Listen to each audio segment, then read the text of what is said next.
Hi, I'm Colin. And I'm Bert. This is Dabbing with Washington Artists. The idea is simple. 6 questions. And 6 dabs. As we get to know the artists behind the art that makes Washington, Washington. So sit back and light those torches. Because this is Dabbing with Washington Artists. Okay, this is Jason. And this is Aubrey. We're from Crosbonian Kreations. You can find us on Instagram, Etsy, and Facebook. For today's series of dabs, we will begin our smoke session with a pink punch, a purple AFGU, and a Grape Ape, and we will round out the session with a Bruce Banner, a Brightberry, and a chocolate hashberry. Welcome to Dabbing with Washington Artists. Today we are joined by Jason and Aubrey of Crosbonian Kreations. Thank you guys for coming, especially all this way. Like, you guys kind of made a trek. Thanks for having us. Excellent. So the way we do this is every dab, I'm going to pass it around so you guys can check out what it is you guys are actually smoking here, especially with the cartridges. You can't really see it. So, but this is our first one is Pink Punch, which is a diamond caviar for today. Pink Punch is an indica-dominant hybrid known for its sedating effects and tendencies to leave the smoker couch-locked. It has a rich terpene profile with sweet herbal and berry tastes and hints of lavender. We picked up a gram of these diamonds at a shop on 112th Avenue in Everett. It's a cool little toy. Say, I need one of those. Excellent. Pass it along to her.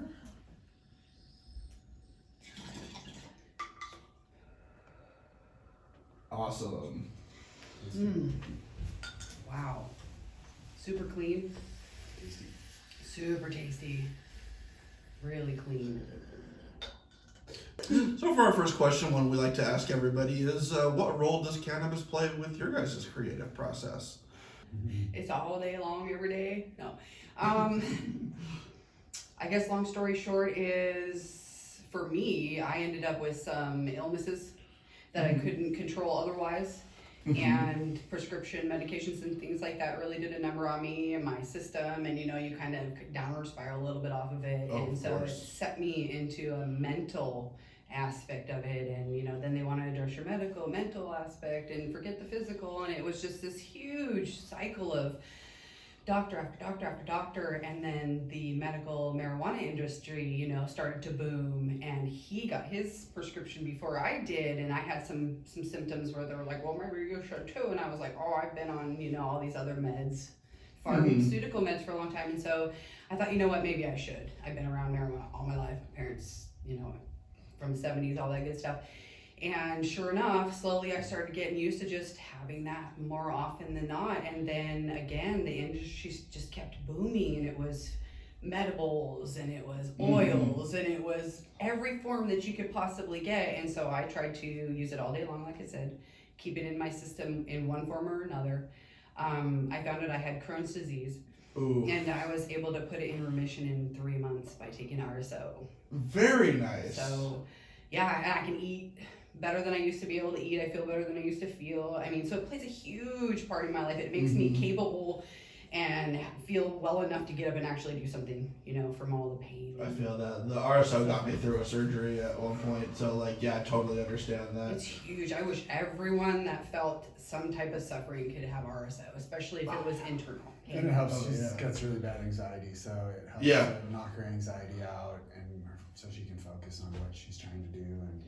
Absolutely. And we work together in our workshop. And how about you? Does it help your kind of creative process? I use it for pain management, and it helps me, you know, focus, helps me block out the noise of everything else going on in life, you know, and be able to focus on the task at hand and get into what it is that you're trying to create. I imagine it gives you guys the energy just to go out and do the things you guys do anyways. We have to go out and harvest all of our gemstones and crystals and you know, being able to hike up into the hills and haul that stuff Exactly. You can't do that if you're in pain all the time, you know, like, yeah. Because the pain brings chaos. Absolutely. It brings this chaos that you can't get out of unless you find it, and that's what it does. It pulls it all in, and it helps you focus and enjoy your life, you know, and see it in a different way, you know, because when you run down that medical pill after pill after pill. Like, it's just this cycle that you're like, is it ever going to be any different? Yeah. You know? And a lot of it is by meeting someone else who's gone through the journey. You know, that's a lot of it for us, is when the medical industry got huge and you're sitting there in that office waiting for your prescription, you know, and all these people are like talking about themselves, and it makes you not feel alone, and it shows you that there are other people out there that do the same thing. And because for a long time there was this big stigma about it, you know, oh my gosh, yeah. it's so bad. All right, so for dab number 2, we've got Purple AFGU. Purple AFGU is an indica dominant strain known for its stunning grape and berry taste and tendencies to leave the smoker calm and relaxed. We picked up a gram of these sugar diamonds at a shop on Broadway in Linwood. Okay, so it sounds new here, but how do you load that cartridge thing? I can show you if you want. I'll show you the one we already Okay. used here. But all it is it's got these little things here, and they pop off the top, and then inside they just, you kind of throw the scrape butter oil in there. You gotta get it kind of close down to the coil though. That is cool.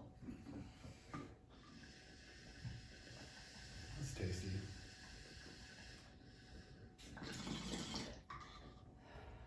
Oh.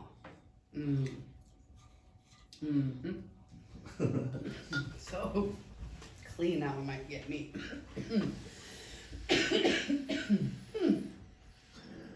So another question we'd like to ask everyone: how has living in Washington affected your guys' creative process? I know that's kind of a big question for what you guys do. We were making jokes about this though. Okay, we stayed up a little late last night.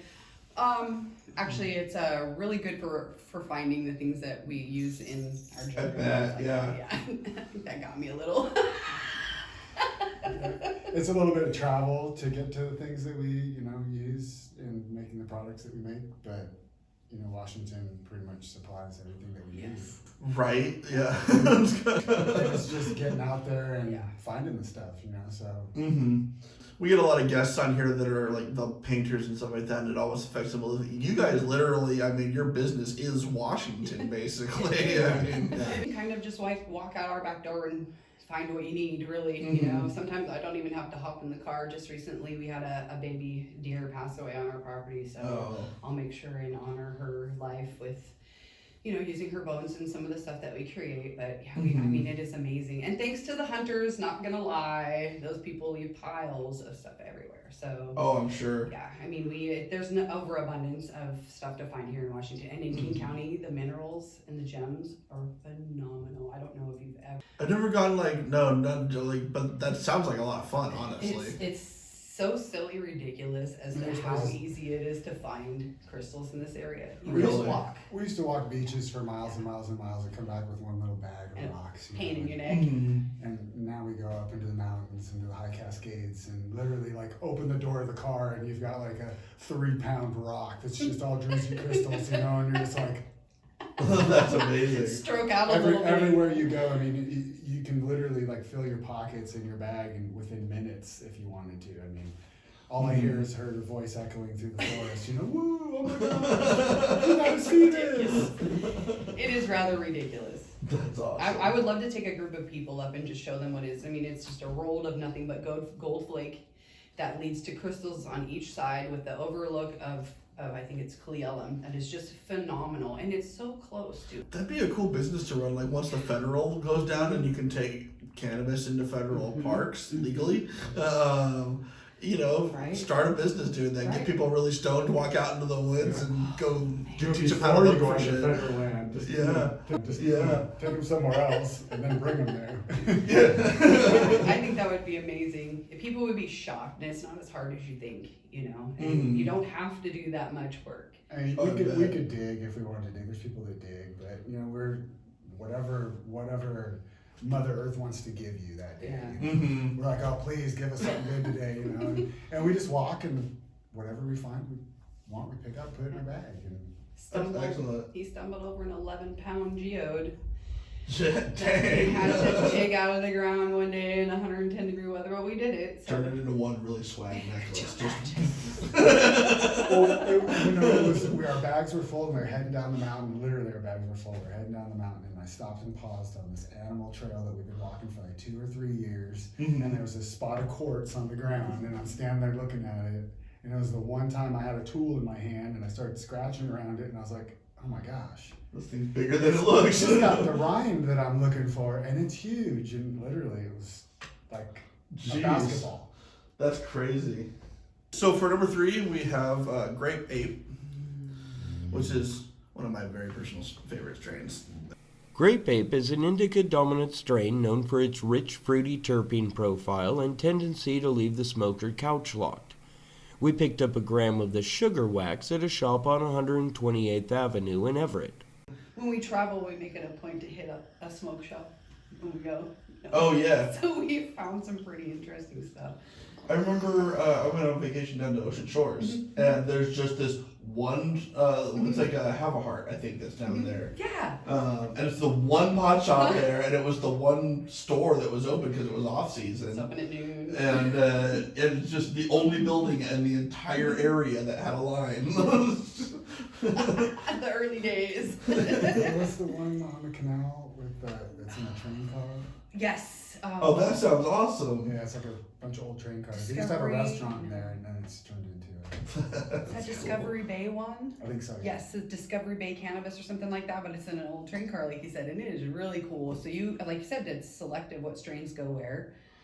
And that one was Usually they try to probably deal with more localized farms. Yeah. And something that's closer to their area. Get your question on. Oh, here.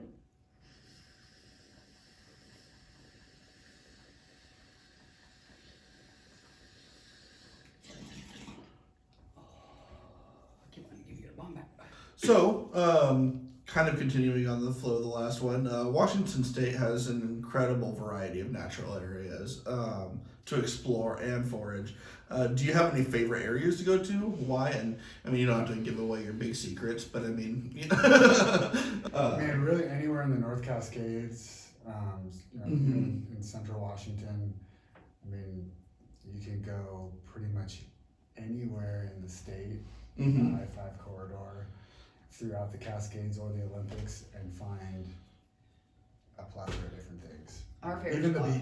the beaches, there's stuff all over the beaches. oh We do have a favorite spot though. It's actually over by Liberty, Cle Elum area, and it's a known area, Red Rock.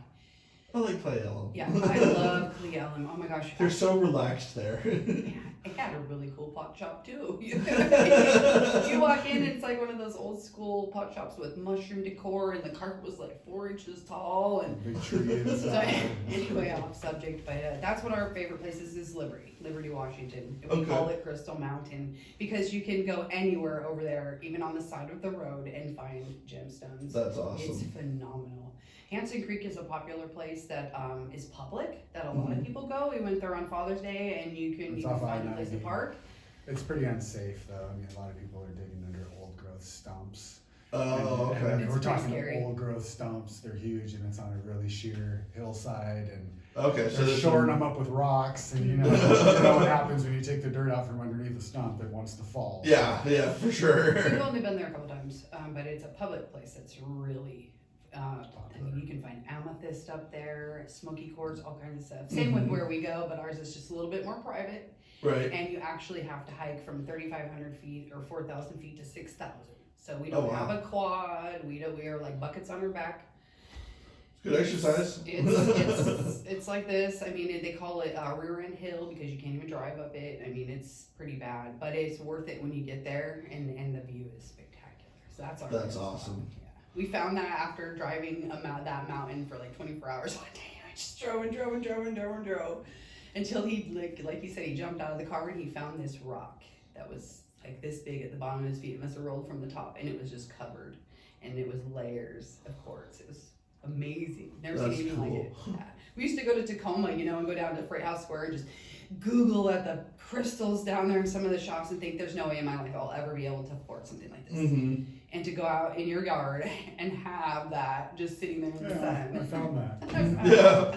So, That's awesome. and we don't really find anything as spectacular as some of the people that sell stuff, but to us it's pretty amazing. Yeah. So for number four, we have Bruce Banner. Ooh. This is our first hybrid for the group. Bruce Banner is a sativa-dominant hybrid known for its kick of energy and tendencies to leave the smoker chatty and social. We picked up a gram of this crumble at a shop on 88th Avenue in Linwood. I like him. They just give me the everything. I do. I love hybrid. Mix it all up. I don't care.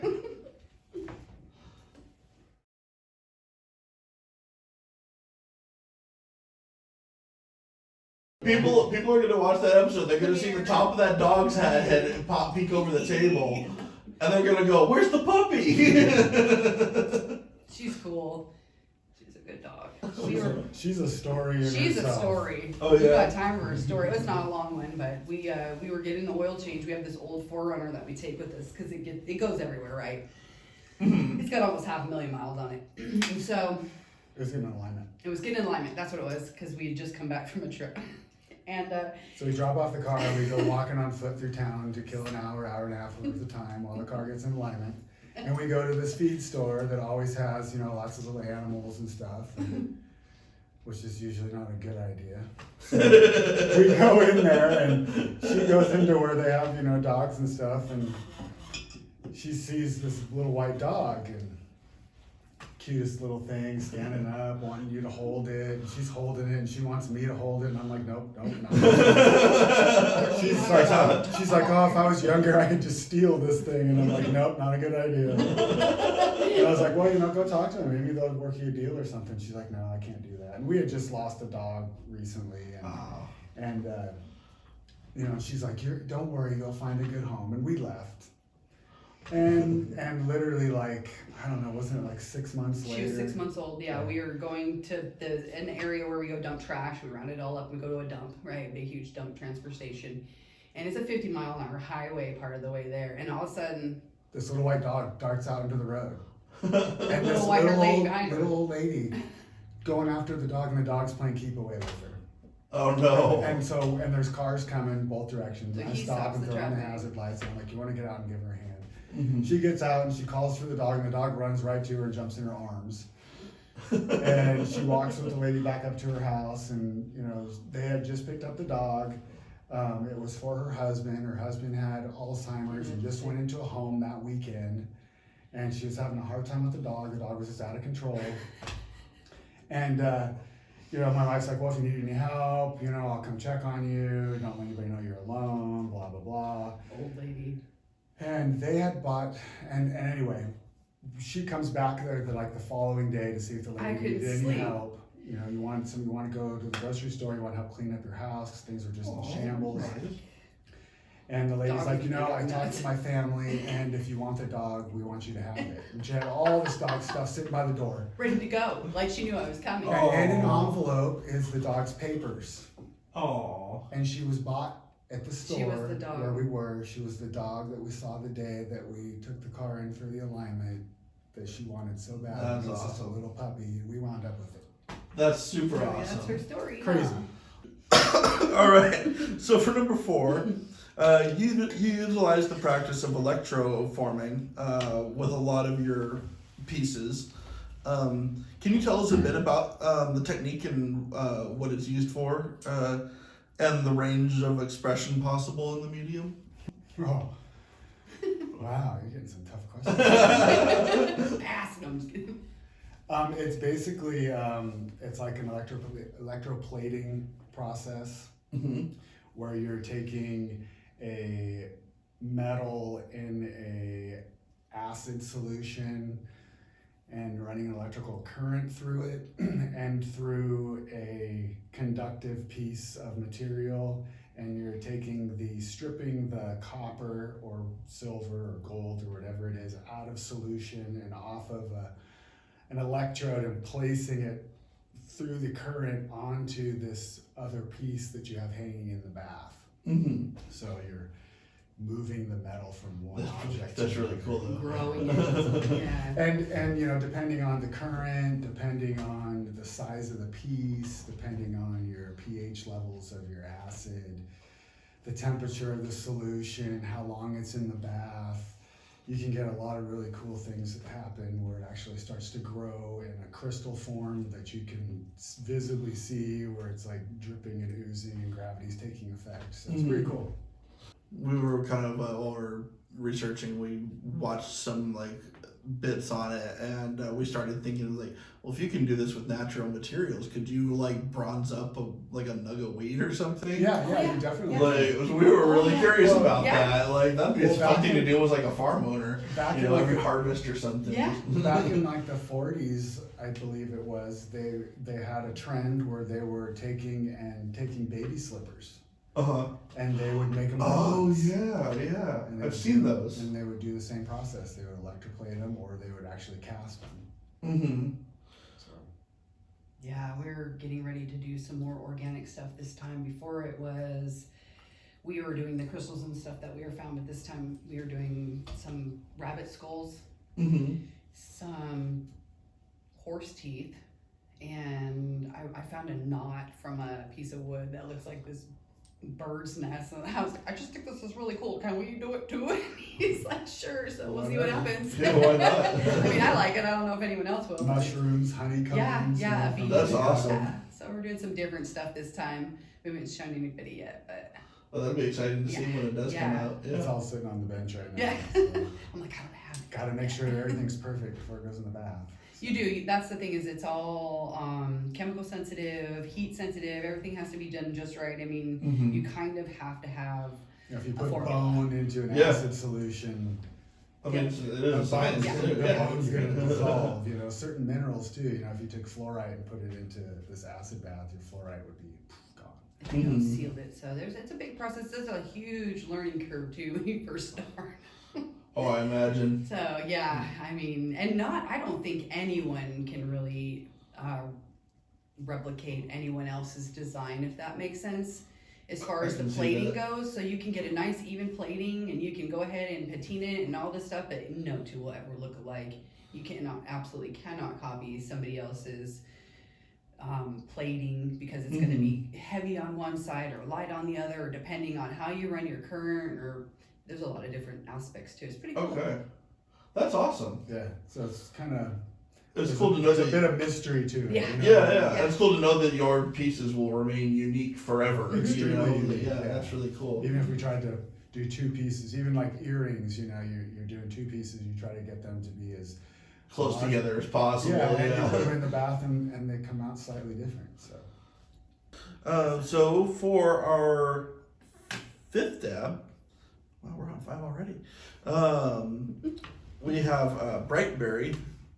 Brightberry is an indica dominant hybrid known for its unique taste of roasted nuts, mint, and blueberries, and its cerebral high.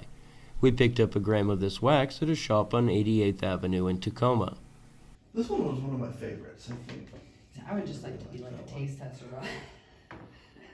Right? We'll taste test. I come highly trained. Everything you want to try. Be a Joey.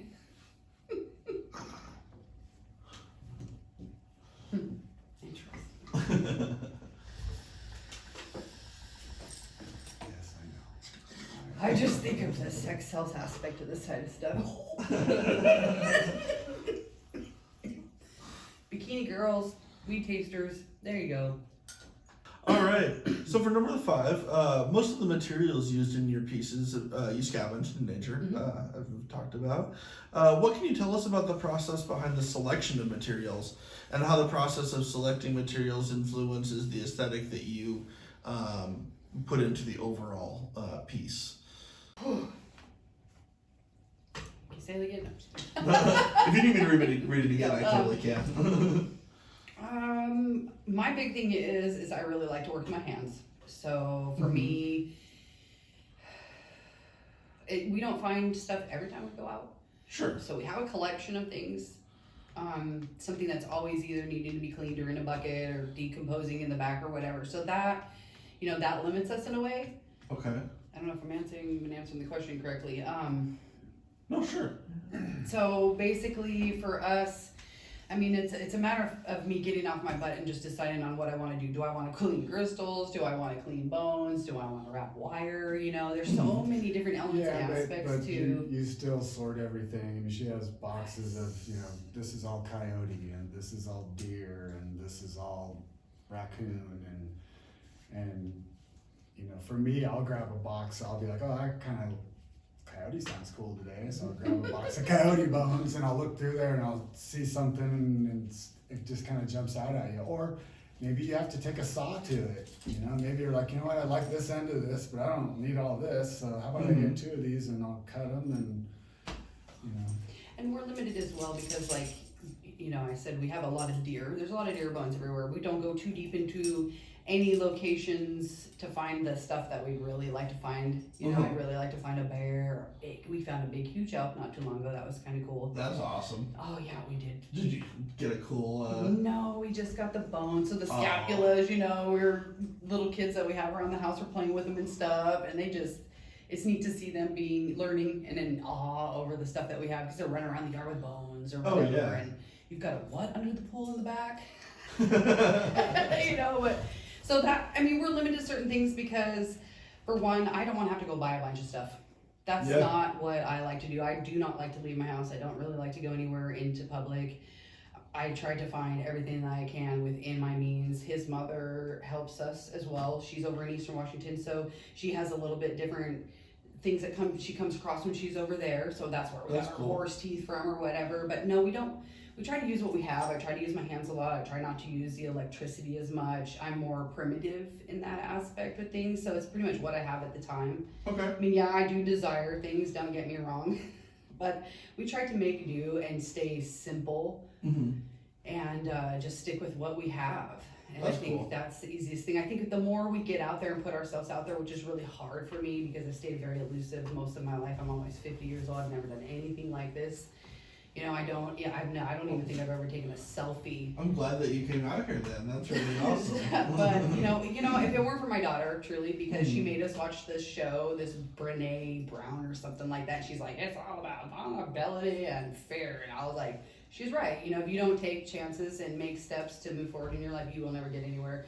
And we're comfortable. We're very comfortable in our hermit lifestyle and how we do it. And that's cool. I'm not in competition with anyone other than myself. And I am my own worst enemy, and that's who keeps me out and behind the scenes, you know. And I think that we need to do something like this to be able to step up and move forward and maybe be inspired to do more, you know. Because right now we're just small. We're just, you know, it's slow work. You know, we have a lot of other things going on. We have grandkids, young 3 and 4. We have a farm. We have a lot going on, you know. That's cool. So, yeah. And then, you know, like I said, you're kind of limited too by, you know, you get this carcass, but what You got stage weight. of decomposition is it? Yeah. It might take a whole season depending on the temperature, you know, for this to get to a point where you can go ahead and pull something out of there and use it. When you're looking at something, does like an overall piece kind of pop into your head? Like, it's like, oh, this would look cool as this or something like that, or like. Kind of once you see the bones, you know, because sometimes you don't really know what's underneath, you know, until you actually see what makes that critter up, and you're like, wow, you know, if I was to articulate this whole thing, you know, I didn't know that this was this piece, you know, because we'll try to have the animal laying in a position so that we can see where everything is once it decomposed. You know, we don't want it all just tousled around. They're all in little piles in their own little areas, you know, bobcat here, rat over there, a couple raccoons from roadkill, you know, so, but at least you know where your bones are. And I think he's right. We do come up with some ideas from what the bones are because every bone is different. You know, I really wish we could find some skulls. You know, there's so many people out there that can get their hands on skulls because they live even more rural than we do. And we can't get our hands on the skulls. They're the first thing to go. Or they're just not left, you know, unless you're out walking in the backcountry and you come across the animal that died on its own accord or was killed by another animal. You're probably not going to find a rack or you know, intact skull. So I think my goal though is to get out of the small stuff. That's really what I want to do.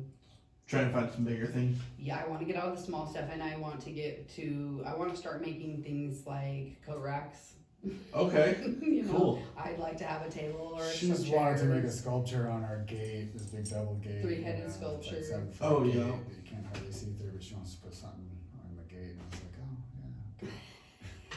Okay. That sounds awesome. That's probably why people stay away from our yard. You can smell the dead for miles. I don't know. But I would like to get into bigger things. I would like to make sculptures like what he's saying, things with actual 3 heads and weird. That would be awesome. Stuff like that, but big, you know, and it's hard because we're limited to mostly deer bones right now. That'd be crazy though. I can see that in my head. So if anybody wants to send us any cool stuff, we could build really big things out of them. That would be awesome. For dab number 6, we have chocolate hashberry, and it is a full spectrum live resin. Chocolate Hashberry is a well-balanced hybrid known for its distinct smell and taste of chocolate and spice. We picked up a gram of these diamonds at a shop on 16th Avenue in Bothell.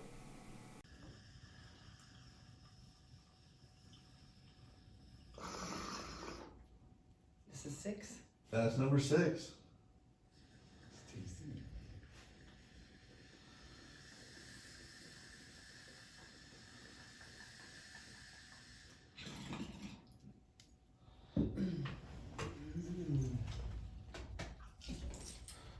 A lot of your pieces integrate pagan, occultic, and tribal symbolism. Does spirituality or religiosity play a role in your creative process, or is it more of a natural overlap with the traditions? While these traditions emerge as a result of the medium. Take a little something from everything. Very nature based. Okay. I don't have any one specific practice. We call it hedge witchery, which means we just use what we have. We use the earth, we make salves, and we make our own food. We grow our own food. We harvest what we can. We give away what we can't use. Mm-hmm. Very nature-based spirituality, I guess, if that's what you want to call it. Sure. And does it play into your thought processes for when you're creating a piece? For creating a piece, when it comes to me, I use a lot of specific gems that correlate with. Well, you're like right now you're doing some stuff that kind of, I guess, would correlate with like the pagan seasons in a way. In a way, and also that's what I was gonna say. The stones that I use have a lot to do with courage, grounding, banishing negativity, transformation, a lot of things that I've needed along the way in my growth. Of course, we're always growing, so it's really important to me to have those kind of stones in my jewelry. And a lot of the jewelry I make, I know it's gonna sound really weird, is I like a lot of the pieces I make, but that doesn't necessarily mean anyone else is. I like the stones that I use, but that still doesn't mean anyone necessarily else is. So, like I said again, it really is more of just a nature-based thing. I mean, I guess you could call it paganism. But everybody, if you put a name on something, then they start looking at it like, oh, they have horns and they start sacrificing their animals. Well, we don't sacrifice any of our animals. Everything is found or died on its own. Everything is totally ethical source. We actually haven't bought anything to use. I wouldn't put any religion on it at all. I think I take from every religion and live by whatever it means to me to be, I don't know, I can't explain it. But no, it's just a nature-based aspect of And it. so it's just a natural kind of overlap. Yeah, I try to do a lot of research. I've been doing a lot of research actually all my life. It's kind of ridiculous, and herbology and gemology and healing and color therapy and astrology. I mean, you name it. And I take all those things and I try to put them together and incorporate them, so they all kind of work together to make it an even stronger alchemy, powerful little combination of magic and what I do. That's awesome. And it's just like the passion kind of shows through too. You know? I mean, like you can tell in just the pieces that you guys have made that you guys really love what you do. I just want to go run out in the woods and I'm not going to say it. I'm not saying it on film. I'll just keep it weird. That's all I got to say. Just keep it weird. Just keep it weird. That's awesome. Hey guys, thank you so much for joining us on another episode of Dabbing with Washington Artists. Make sure to share with your friends and click like and follow below for more great content. Also, check the links below for the more information about the artists and some of their current projects. Do it. Do it. Do it. Do it. Do it now.